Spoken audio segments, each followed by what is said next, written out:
Part 1. Excerpt from Classified Document, Level 4. File, SCP-173 Origins.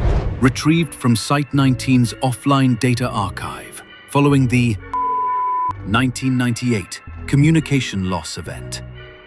Handwritten note of unknown author. Never blink, not even for a second. SCP-173 was discovered on 1993, inside an abandoned art storage warehouse in USA. The location was situated within a decayed industrial district, more than 10 kilometers from the nearest residential area. Initial reports from local police described it as a possible mass homicide.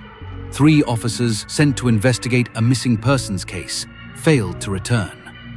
When the rescue team arrived, every door was locked from the inside. Inside, flashlight beams swept across unfinished concrete blocks, half-completed statues, and a single, fully formed, human statue standing in the center of the room. Its concrete surface mottled with reddish-brown stains. At first, they assumed it was dried paint, but on-site forensic tests chilled the team to the bone. It was human blood mixed with unidentified organic material. The SCP Foundation quickly secured the scene, erasing all police records from public databases. Surviving witnesses were placed under indefinite information quarantine. Only one fragment of testimony leaked from a transport worker. I looked away, and it wasn't standing where it had been. Part 2. SCP-173, The Sculpture. Item number SCP-173. Object Class Euclid. SCP-173 takes the form of a humanoid statue, approximately 2.13 meters tall, constructed from reinforced concrete and coated with Krylon brand beige spray paint. It stands motionless, head tilted slightly to the right, with large, hollow black eyes. Under strong lighting, its surface reveals fine cracks and reddish-brown blotches, dried human blood and feces. Internally, its material composition is completely ordinary, but spectral and MRI analyses detect abnormal energy fluctuations, resembling background interference, commonly observed in highly anomalous entities. SCP-173 does not move while under direct observation, regardless of range or angle. However, the instant the line of sight is interrupted, even for a fraction of a second, due to blinking, turning away, or loss of light, it is capable of instantaneous relocation to the nearest point of proximity to its target. Exact movement speed cannot be measured, but frame-by-frame analysis shows it can cross a distance of 7 meters in less than 0.02 seconds. Its primary attack method, approaching from behind and applying extreme force to snap the victim's neck at the junction between the skull and the first cervical vertebra, or strangling until asphyxiation occurs. Recorded force for neck snaps reaches 14,500 Newton, far exceeding the capability of any known living organism. Time to fatality, average of 0.8 seconds. In addition to anomalous movement, SCP-173 emits a faint scraping sound of stone against stone while in its idle state. This sound persists, even when no personnel are in the containment chamber, suggesting it remains in an active baseline state, even under observation. Some researchers hypothesize this may serve as a form of navigation, or possibly as a signal to another entity or location. Extended exposure to SCP-173 produces secondary psychological effects. Personnel frequently report a sensation of pressure at the base of the skull, elevated heart rate, and increased blinking reflex. After 3 to 5 minutes in the same space, some individuals experience dizziness, disorientation, or hear breathing directly beside their ear despite no one being present. EEG scans indicate heightened occipital lobe activity, evidence of the brain being stimulated by anomalous visual input. All physical interaction with SCP-173 must follow Blink protocol. A minimum of 3 personnel enter at once, with at least 2 maintaining unbroken eye contact, announcing clearly before blinking. The containment chamber must be cleaned every 2 weeks to remove the buildup of bodily waste and blood beneath SCP-173. The origin and mechanism of this production remain unexplained, despite repeated analysis. Warning: no data confirms SCP-173 has ever shown signs of fatigue or slowed reaction time. At all times, consider this entity to be in a permanent attack-ready state. Even a single lapse in attention will mean certain death. Part 3. Extracted Incident Log. SCP-173 Containment Chamber, Site 19. Compiled record of incidents since SCP-173's containment in the year 1993. Certain data has been redacted per 05 Directive. On the 2nd of June, 1993, at 11 hours 40 minutes, SCP-173 was successfully transported into its containment chamber at Site 19. Intake procedures completed without casualties.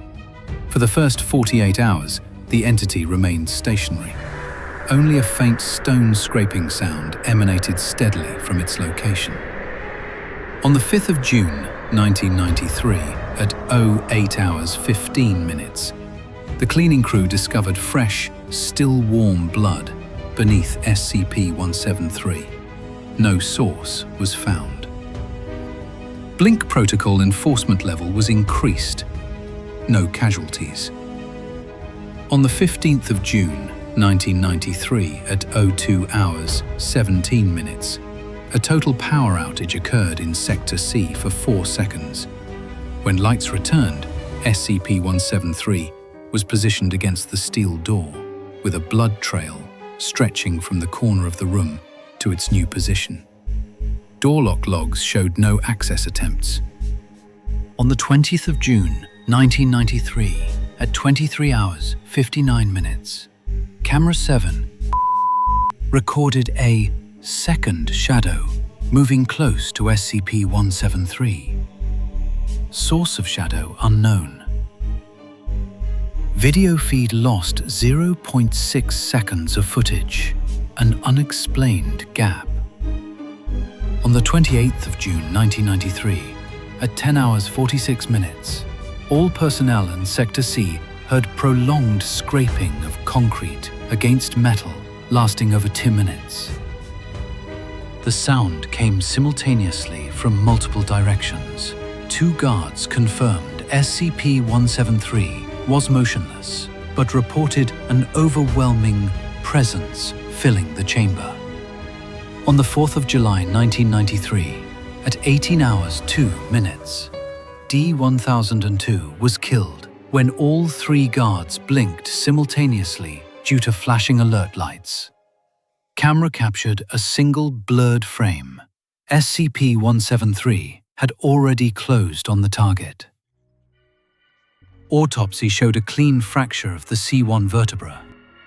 On the 12th of July, 1993, at 01 hours 15 minutes, D-842 was found sleepwalking towards SCP-173's containment. Guards intercepted in time. EEG showed abnormal gamma wave activity, matching patterns in long-term exposure cases. On the 19th of July, 1993, at 05 hours 03 minutes. During scheduled cleaning, 2 staff members reported hearing a deep, slow heartbeat emanating from SCP-173's concrete core. Recording devices captured nothing. On the 29th of July, 1993, at 22 hours 50 minutes, pressure sensors recorded minute, cyclic fluctuations, as if SCP-173 was shifting a few millimeters before returning to its exact position. The phenomenon lasted nearly 3 hours, ceasing upon inspection team entry. On the 2nd of August, 1993, at 04 hours 27 minutes, camera feed dropped for 0.3 seconds. Upon restoration, SCP-173's head was facing a different direction. The chamber remained fully sealed. HMCL Supervisor's note. These incidents, minor in isolation, are increasing in frequency. We cannot yet determine if SCP-173 is simply reacting to opportunity or actively probing the limits of Blink Protocol.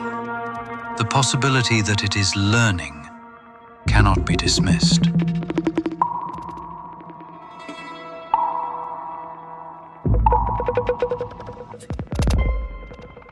Part 4. Unregistered file. Code Omega-173.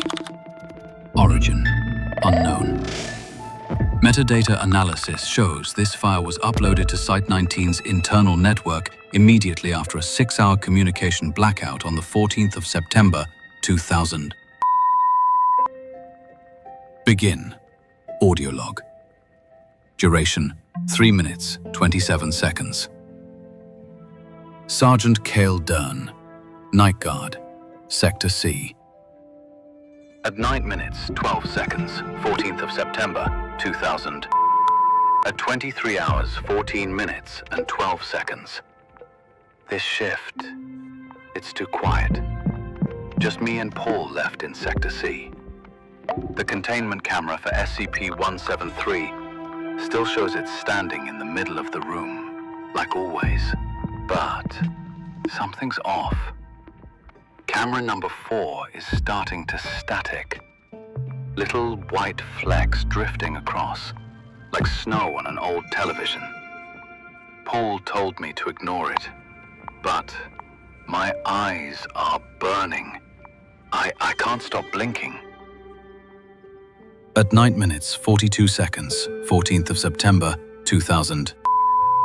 At 23 hours, 14 minutes, and 42 seconds. Wait, it's not in the middle anymore. Paul? Paul, answer me!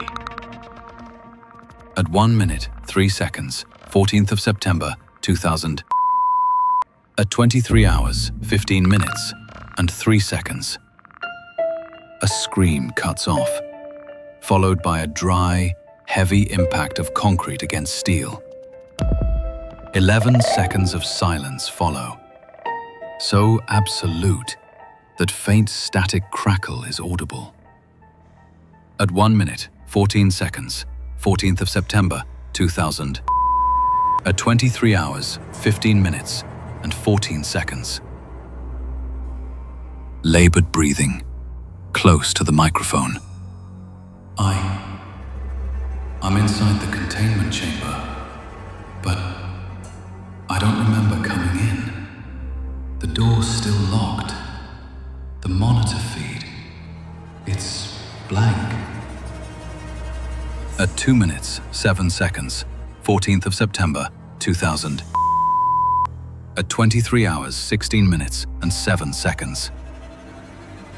Slow, heavy stone scraping begins, as if a wall itself is being dragged closer, centimeter by centimeter. At 3 minutes, 26 seconds, 14th of September, 2000. At 23 hours, 17 minutes, and 26 seconds.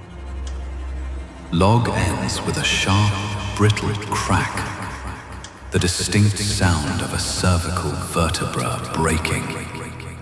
Following the incident, the containment chamber's camera recorded nothing.